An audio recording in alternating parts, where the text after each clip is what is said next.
Well, thank you very much, Ralph, and thank you, Steve, and thank all of you for coming here, Larry and others. And it is a great pleasure to be here. I'm always up for free food and free stuff and during these turbulent times. But as Steve indicated, money is critical. And to say that, people will say, yeah, well, so what? But think about it. You can get it right on taxes. You can get it right on regulation. You can get it right on government spending. But if you don't get the money right, it's all for naught. Why? Because money facilitates transactions with each other. Trading. If we don't trade with one another, do transactions with each other, we don't get a higher standard of living. We'd still be living in caves. Each of us as an individual can't do everything on our own. So if you want to bake a cake and sell a cake, you trade to get the ingredients, the eggs, the flour, the sugar, get the equipment, the ovens, the utensils, get a contract to get a truck to deliver the cake. All of these things require transactions. We do billions of them each day. Money facilitates those transactions. But if you don't get the money right, then you're not going to get the kind of transactions and investing you need, and we're not going to get a higher standard of living. We will stagnate. So it facilitates trade, but it does more than that. It promotes trust and cooperation. If money is good, we can deal with strangers. We don't have to do a background check. Give them the money, and we can do deals with one another. So it breaks down barriers between people. You may not love your neighbor, but you want to sell to your neighbor. So it does all the things that liberals say they like. Money makes it possible. So in that sense, money properly understood is the root of all good by breaking down barriers, enabling us to trade, enabling us to invest in the future. So if you don't have sound money, then all of that goes to naught. It has to have a standard of value. For example, we have 60 minutes in an hour. Now imagine what your life would be like if the Federal Reserve was in charge of clocks. Imagine if they floated the clock. 60 minutes an hour one day, 52 minutes the next, 26 minutes, 80 minutes after that. You'd have to have hedges, derivatives, futures to figure out how many hours you're working. Let's say you're baking that cake. Just bake the batter 40 minutes. You have to figure out, is that nominal minutes? Inflation adjusted minutes? Is that a New York minute, a Bangladesh minute, a Canadian minute? It would be chaotic. So money measures value. Just as clocks measure time, scales measure weight, and rulers measure length. So money in and of itself isn't wealth unless you have a rare coin, but it's a claim on products and services, like a coat check at a restaurant like this. Would be, so the idea that if you print up a lot of money out of thin air, you create prosperity is like a restaurant saying, if we do a lot of coat checks, we'll stimulate the production of a lot of coats. No, it's a claim on products and services. So if you undermine the trust in money, which as Steve indicated, whether it's a token coin, a piece of paper, or a blip on a computer, you get less investing in the future. As you all know, investing is a risky undertaking.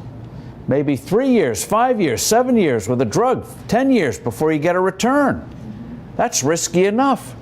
But if you don't know whether you're going to get a 100-cent dollar, an 80-cent dollar, 10-cent dollar, $1.10, you get less investing. So when the trust in money is eroded, you get investing in the things that already exist. When anyone asks me, should I invest in gold? I know we have a problem. Why would you invest in gold unless you're a jeweler? The reason you do it is an insurance policy, because you can't trust the authorities. And so you saw it in the 70s. None of you are old enough to remember the 70s. It's called pandering. I was in politics, but didn't do enough of it, so I'm here now, speaking with bank vaults, but in front of bank vaults.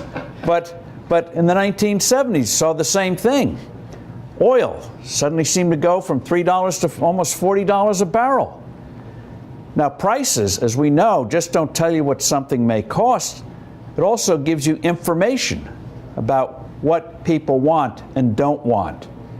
But when you corrupt money, it's like putting a virus in a computer, corrupts the information. So in the 70s, when oil seemed to go up in price, what did that tell people? Oh, we must be running out of the stuff.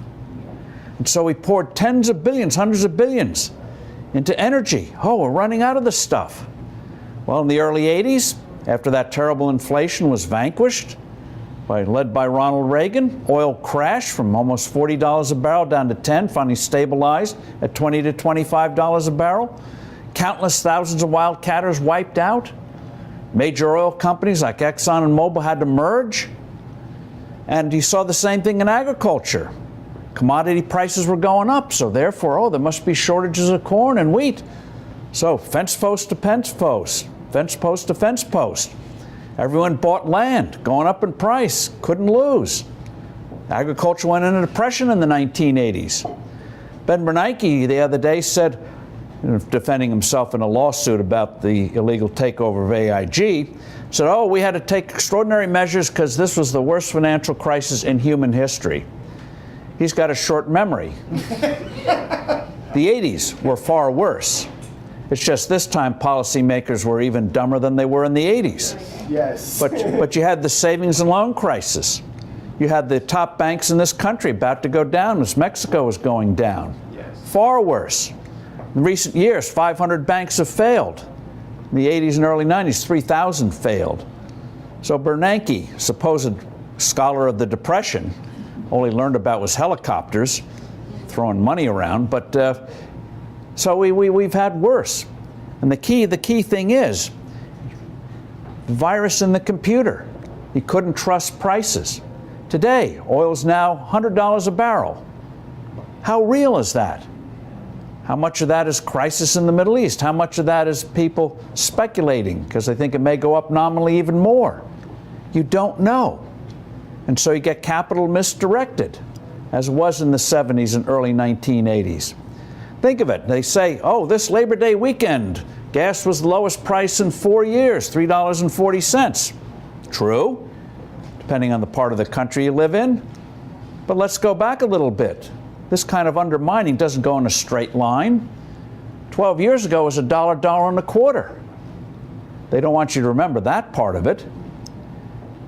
In the last 15 years, over $1.5 trillion we've spent importing oil that we could have saved if oil still stayed at $20, $25 a barrel. Think of what you could do in your loan lives if you didn't have to spend so much on gasoline. Think of what we could have done with that $1.5 trillion we spent unnecessarily when we undermined the dollar.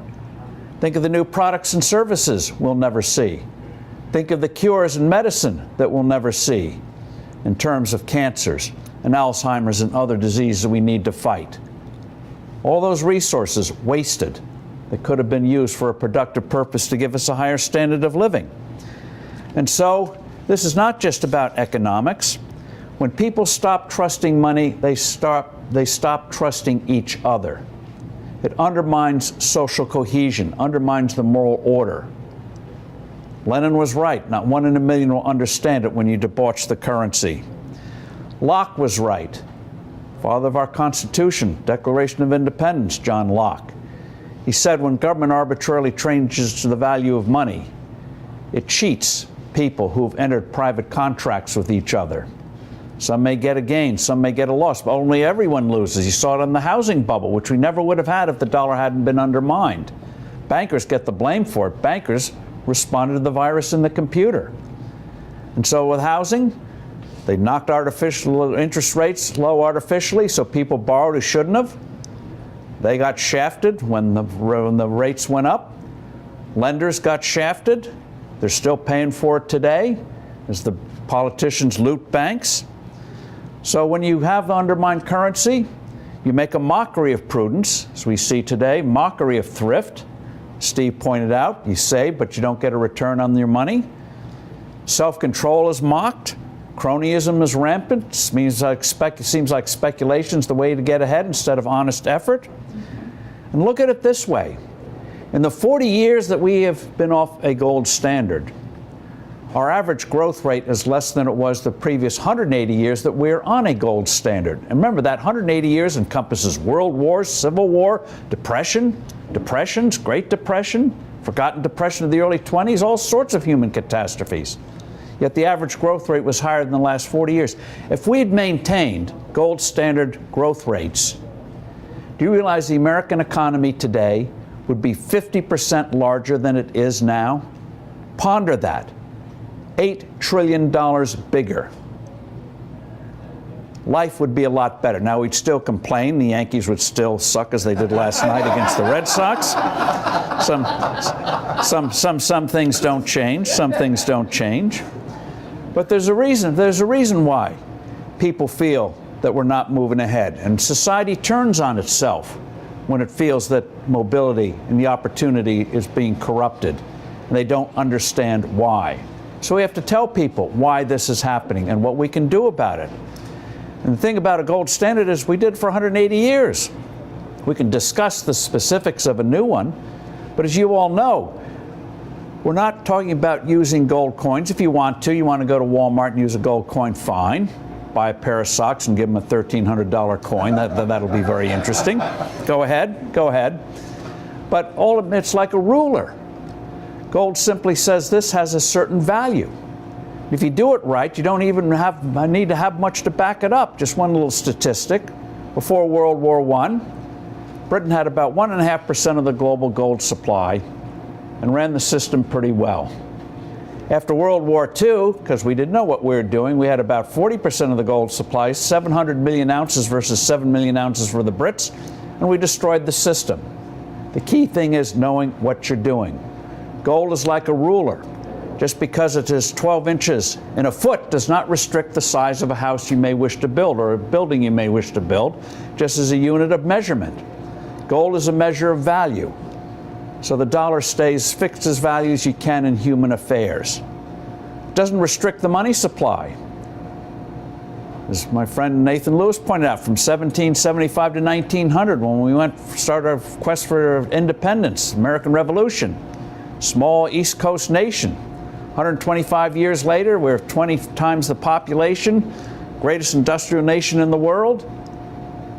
Dollar fixed to gold. Amount of gold in that time in the world increased only 3.5-fold.